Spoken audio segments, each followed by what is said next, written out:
What is up, everyone? It's your favorite host, LD003, and I'm here back again with another video on Positive TV. And one thing I want to say with every day is that I hope today is amazing for you. Hope it's going great. I hope that all is well. And every single message that we have coming for you is going to be a positive message. We will never have anything negative to say. The biggest thing that we're going to be watching today is Mr. Tucker Carlson. He is live on. Let's go over to his page and see what he did post. Let's see.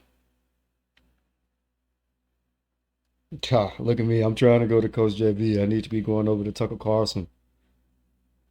And if you can, go ahead, give him a follow for all of the updated news. And if you don't know who Tucker Carlson is, he used to be a news host for Fox, but he left Fox to become an independent. And he took the platform, well, he took himself to the platform Twitter just to showcase all of his work. Right now, he's on episode 29 after the Hamas attack.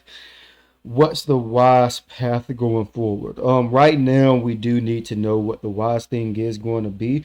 But before we tune in to Mr. Tucker Carlson, we're going to take a look at our positive shot where everything is positive.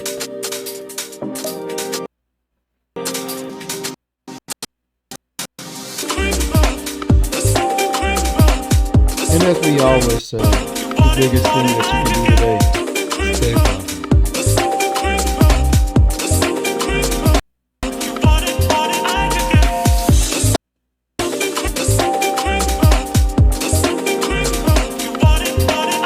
Where we have all colors of hoodies, we're going to have t-shirts, we have just about a mix of everything there in the positive shop. Take a look, the link is currently in the bio, hashtag stay positive. So now we're going back with Tucker Carlson. I will be doing these reaction videos. I try to do them at least once a day, just depending on what's going on. But I'm not going to take up too much of your time. Here's Tucker Carlson. No person can watch the video of young people being murdered at a music festival in southern Israel. And I do want to pause. Do you know how most people, you have a bad day and you feel like you just don't feel too well? It's not a case where I don't feel too well. I just feel like I don't look too well right now, so I don't want to be on camera. Without feeling horrified. It's awful, and there's no excusing it. No matter what you think of Israel's policies in Gaza, you are not allowed to shoot people at music festivals. That's a crime. Israel has a right to respond to that crime and to defend itself. No one seriously contests that. The question for American policymakers, however, is what do we do next? How do we represent the interests of the United States in this chaotic moment? That's not a selfish question. It's the whole point of making policy for a country, to improve and protect that country.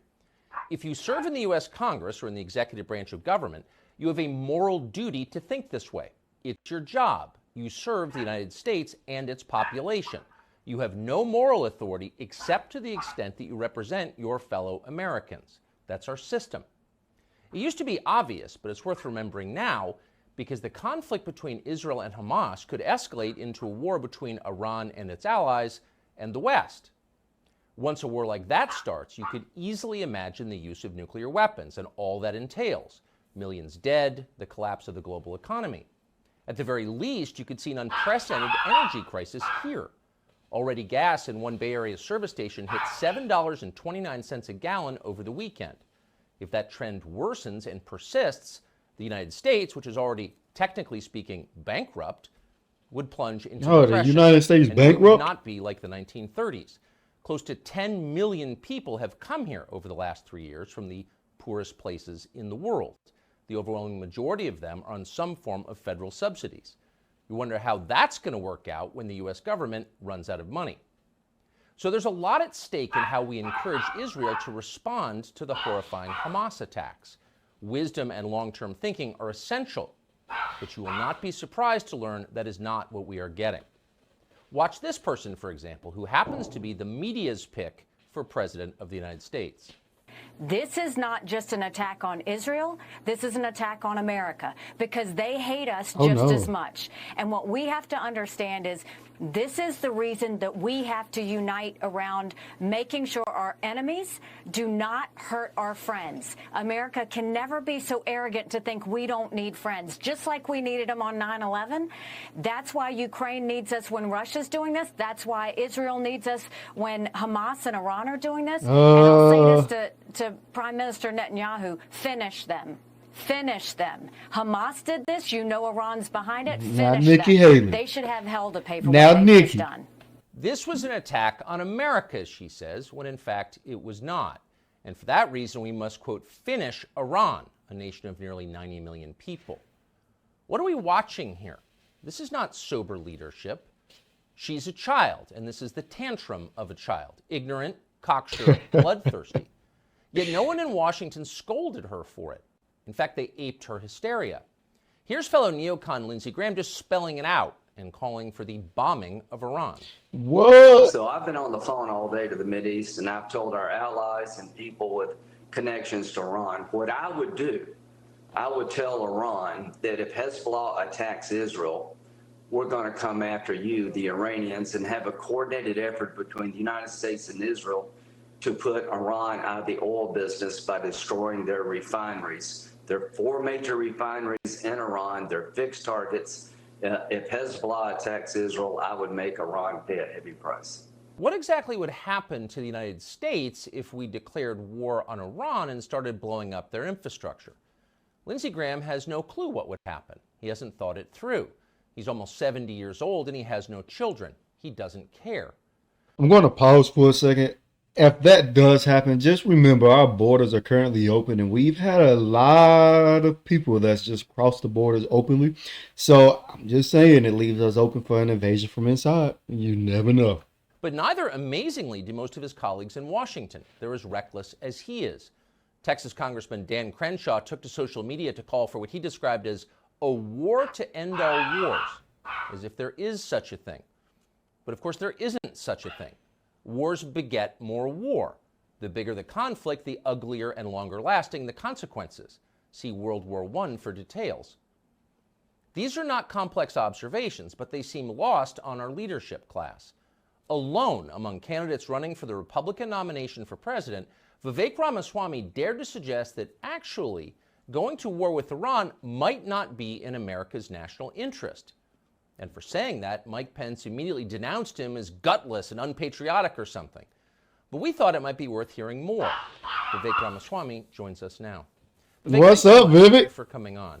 So if I'm reading this, Hey, Vivek on there. suggested while offering what seemed like real sympathy to the Israeli people, to the many murdered there 2 days ago, you noted that maybe it's not in America's best long-term interest to declare war on Iran. Is that Vivek there. what you Hey, said? Vivek live with I actually Tucker. said this long before. He's at this Winthrop right crisis now. when Well, he people was. were He in thinking Spartanburg now. clear-headedly, and I just want to say a couple. He was of at things Winthrop that are earlier. obvious but important, Tucker. I mean, what happened against Israel? You said it. I believe it. It is barbaric. It is medieval. It is wrong. And Israel, as a nation, absolutely has the right to self-defense, to its own national existence. And I think they should have our moral and diplomatic support as an ally. But there's one element of this that nobody's talking about. What the hell went wrong with U.S. and Israeli intelligence and the Israeli defense that allowed this to happen? Everybody seems to be punting that as a question for later. I think it's a question for now, if you're Israel. I mean, look, I think that Nikki Haley, I disagree with you a little bit there. I don't think she's a child. I think that she is somebody who is, like many politicians, in a position to get wealthier from war. Look at the military contracting business. Hey, they're going to be otherwise. duking it out But put for a that to one long side. time. The message that I would send would be very different. Get to the bottom of what allowed this gaping hole of intelligence and defense to even happen before feeding that same beast. If a doctor told you his job was to keep you from getting cancer and then you got that cancer, don't go trust that same doctor to remove your tumor. Amen. They don't let airplanes, when they crash, the pilots or the people who crash the airplane, that airliner is not the one who reviews the black box. And so I think those answers have to come now. That's not a question fact. for later. And I think one of the learnings for the U.S., I think there's a lot of learnings for the U.S., Tucker, but one of the learnings is if that establishment can get it wrong in Israel from a U.S. perspective, that could happen right here at home.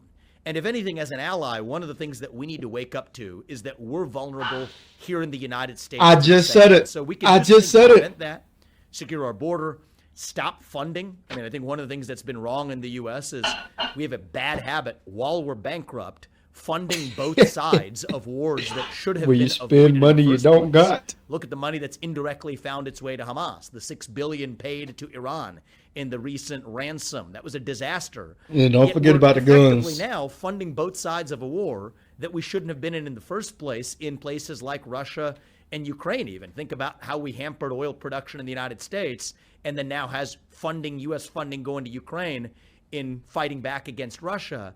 It's a bad habit in the United States, and we need leaders here who will look after what advances American interests.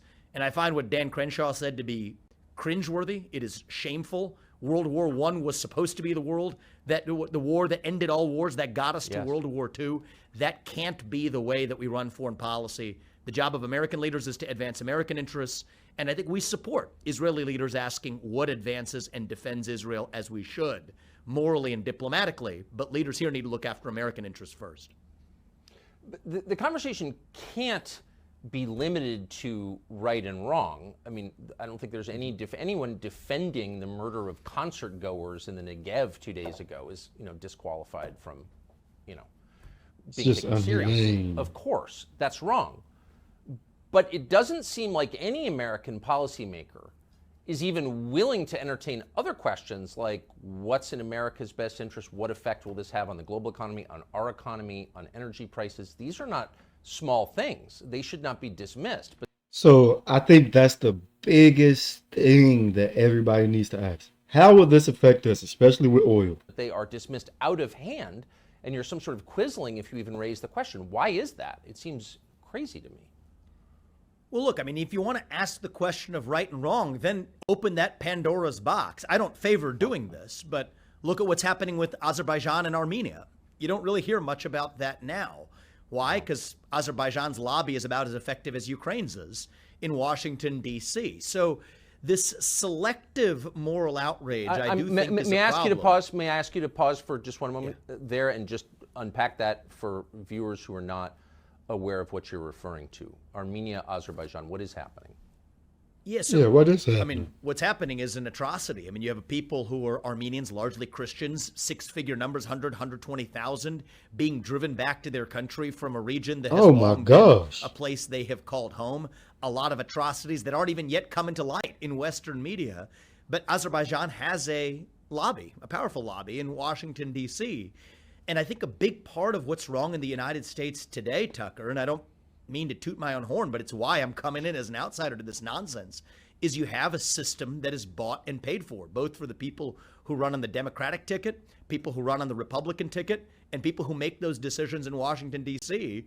that are effectively managed by, in this case, the Azerbaijan lobby that has a lid on discussing this conflict, which, as you pointed out, most Americans haven't heard of.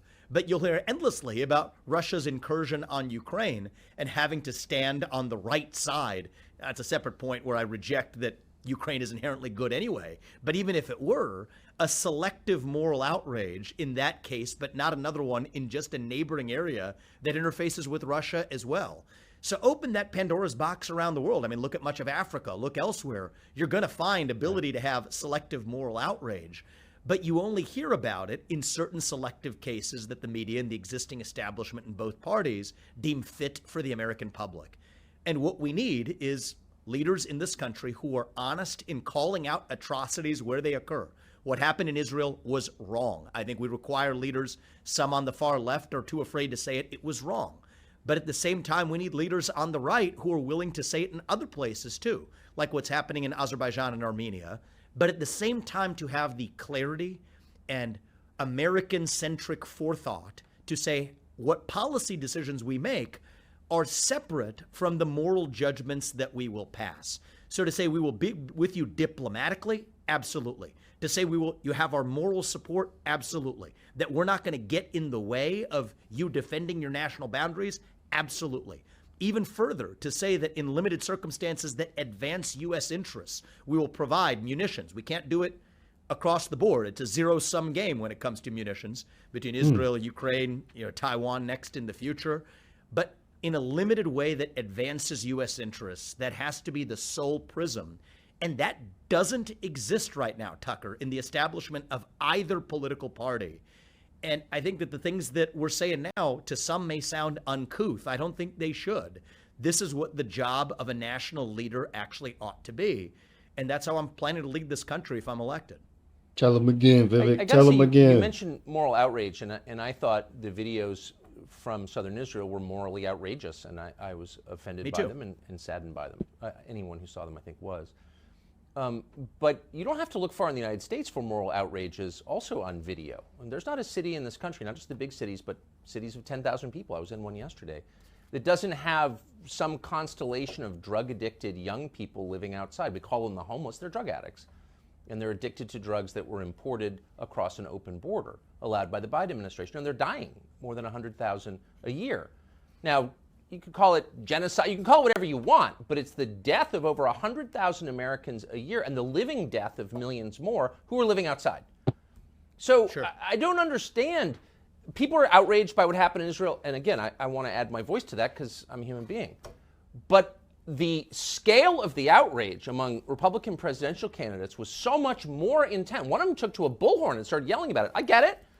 But no one would think to do that about the 100,000 American young people murdered every year, and they are murdered, honestly. By, give me a bullhorn for that one. Like, what? I'll take my bullhorn for that one. And let's just go a little bit deeper on that one. This is the product of some intentional design. I mean, there are literally synthetic precursors to make synthetic fentanyl coming from Wuhan, of all places, to Mexican drug cartels south of our own border, pumping that up. And you want to just numbers to get the scale intact. 50 times the number of people who died on 9/11 are going to die this year as a consequence of fentanyl just crossing our southern border. Gosh. A couple days ago, I was actually at our northern border in the northern part of New Hampshire. Totally wide open border. I mean, to call this porous is an overstatement. It's just an open border. And there was enough fentanyl that crossed just last year, 2022, to kill 3+ million Americans. That was just the amount that was caught, let alone the amount that wasn't.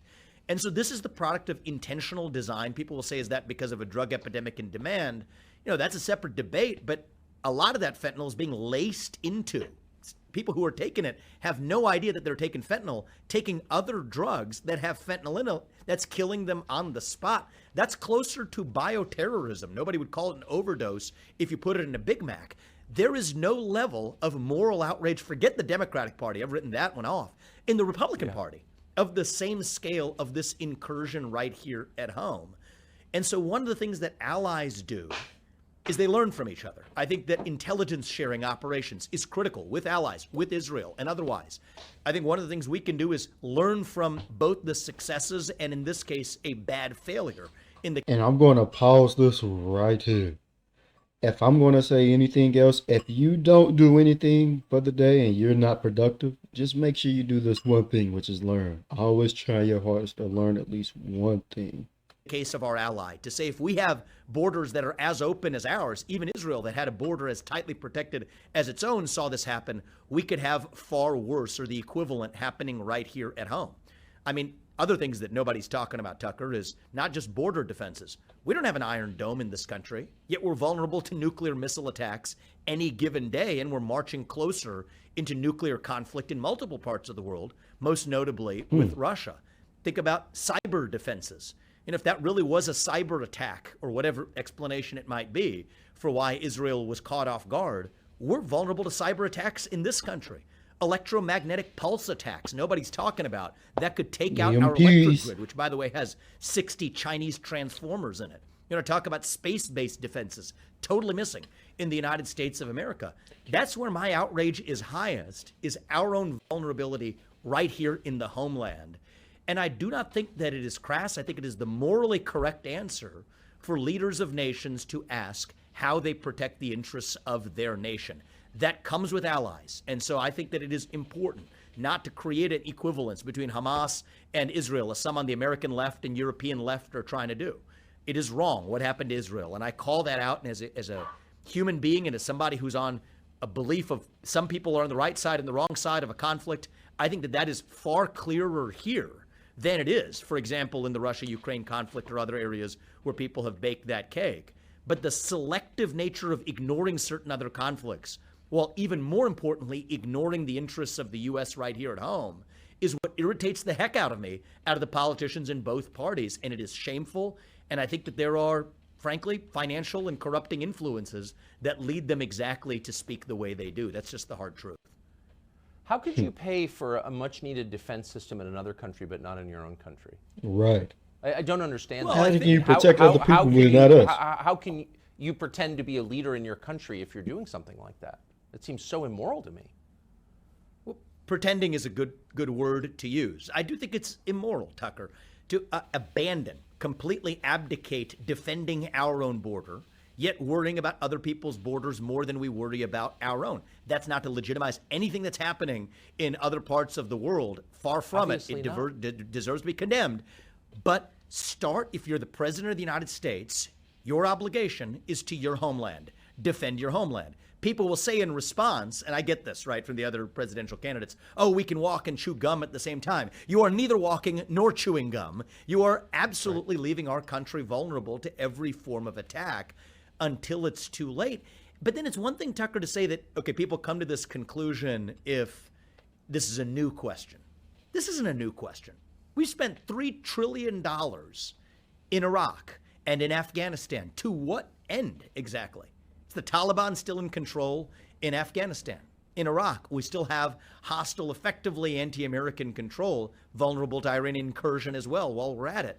To what end? And so if you don't learn from the mistakes of the past, it's not like we haven't had plenty of opportunities to reflect on that in the recent past.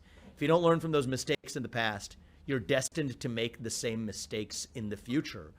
And right now we're in a position that's even more bankrupt, even more in the hole, $33 trillion in the hole, than we were when we marched our way into those foreign wars last time around. So I think it's important to be clear about what we will and won't do as the United States of America. That gives clarity to our allies who deserve clarity from the United States.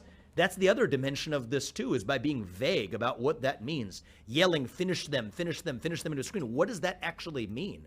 By creating a false equivalence between an attack on America, which thankfully we haven't had, and an attack on an ally of America, you create moral confusion in absence of hard red lines.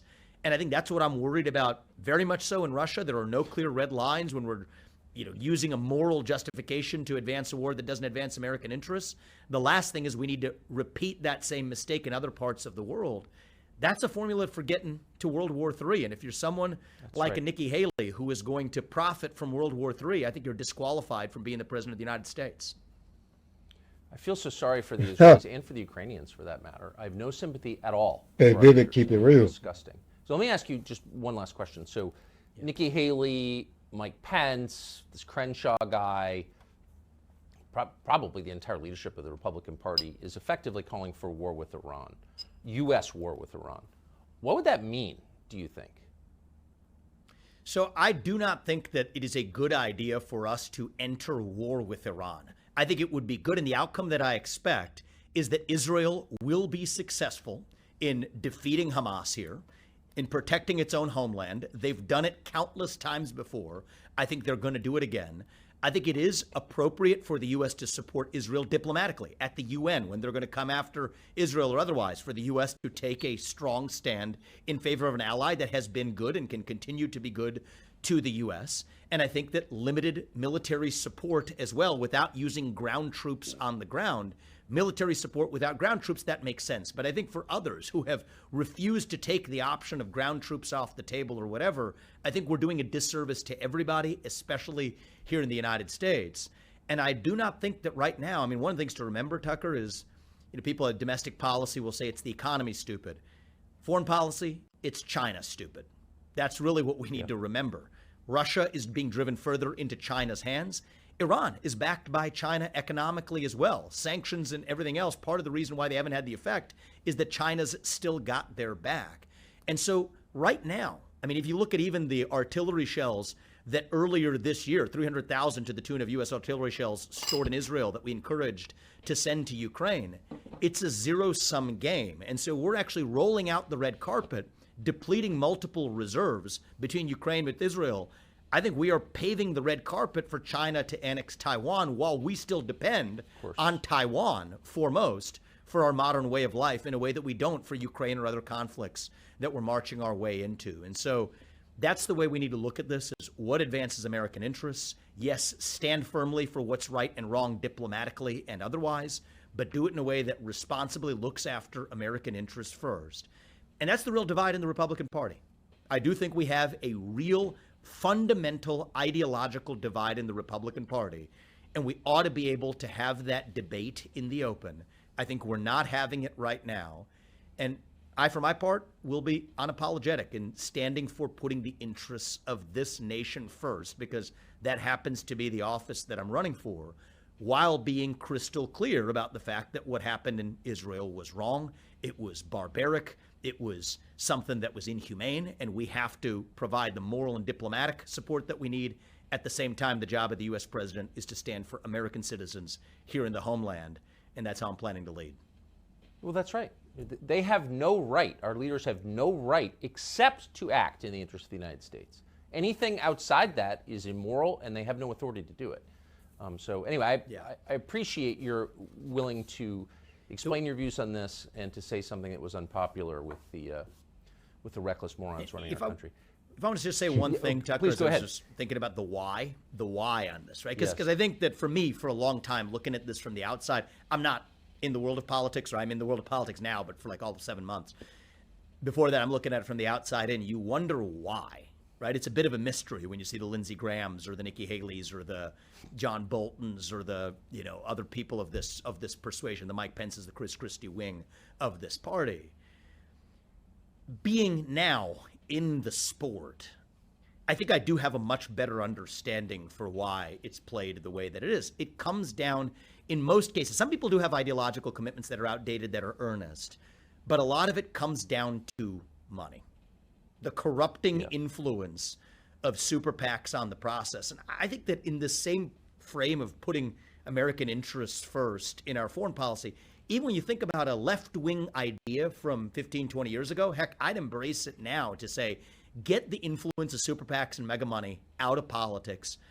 I would be happy to tell any super PAC backing me to give money back to those mega donors and that I want to show up at your events or whatever, as long as Nikki Haley and Ron DeSantis and Tim Scott and everybody else parading in a political race as standing for their own views does the same thing. And that's not a panacea. It's not a fix-all. But when you understand that there are interests at work that go beyond just the earnest debate of differing views, that's really, I think, how we're going to get back to honest discourse in the Republican Party and in American politics, is get the influence of mega money out of politics. The super PACs are a cancer. I'm happy to lead the way. But without that, I think we're going to probably just be destined to expect more of the same. That's just the hard fact.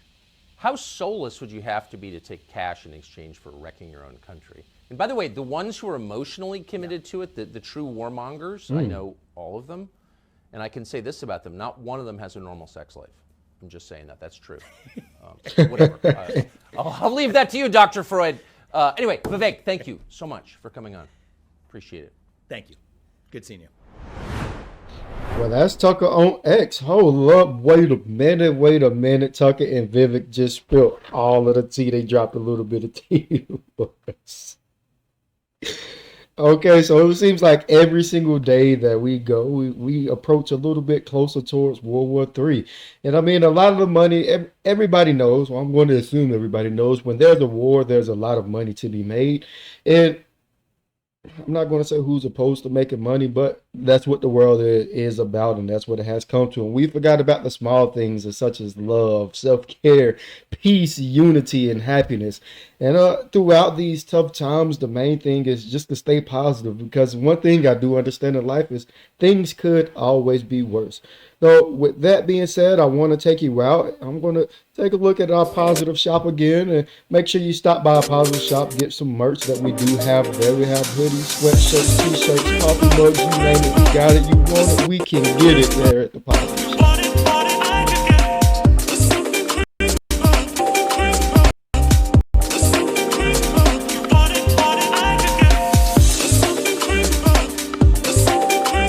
Now that you're watching this, famous saying, if you don't do anything else, I hope you have yourself an amazing day, and please don't let anyone